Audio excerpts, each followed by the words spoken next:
about 10 years ago, Adam was 2.5 and we had no language from him, he wasn't speaking. And we took him to a variety of doctors and they said, well, nothing wrong, just developmentally, he's just on the low end of the spectrum. I thought, that doesn't sound right. We already had a 2-year-old daughter at the time and she was fine. So we didn't accept that as an answer and we kept looking. So we had to do a lot of work to get defined, understood, to see what was wrong with Adam. It took us about a half year to figure it out. Autism wasn't quite that prevalent 10 years ago, so people really didn't know what it was. Once we got that figured out, then we had to go through the analysis phase. Well, we know what symptoms we're dealing with. We have a 2.5-year-old kid who doesn't talk. He hates clothes.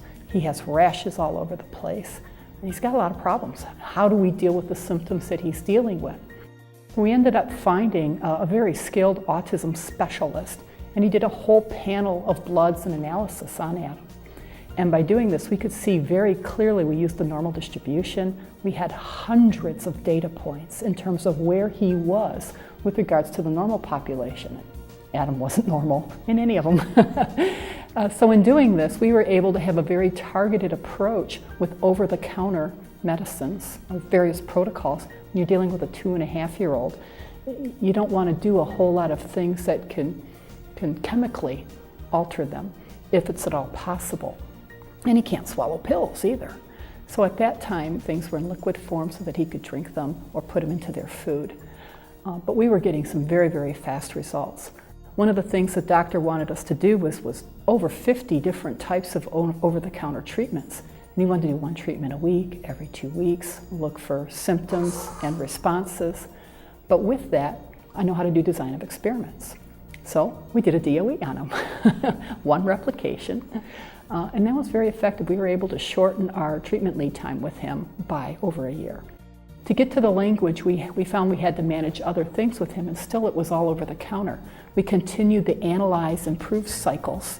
While we were doing these things to see what his behavioral results were, we were working with the schools and the teachers very carefully. We monitored all his results. My mother was a caseworker.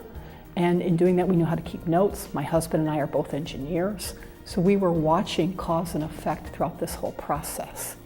We were attending the autism conferences to continue to gather data. There wasn't much on the internet at that time on autism. It's still quite developing. With that said, as we continue Adam through these cycles of improvement. By the time he was 5, we were able to crack the code for language for him. Today he's 13. He's in a normal school environment. He's still autistic. He doesn't like to communicate with people very much, but he's an all-A student. He is able to communicate with peers when they communicate to him. He has some things where he needs support, but for the most part, he's on his own all day long. He makes his own bed, he cooks, he does his own chores, and he's a fairly well-rounded kid.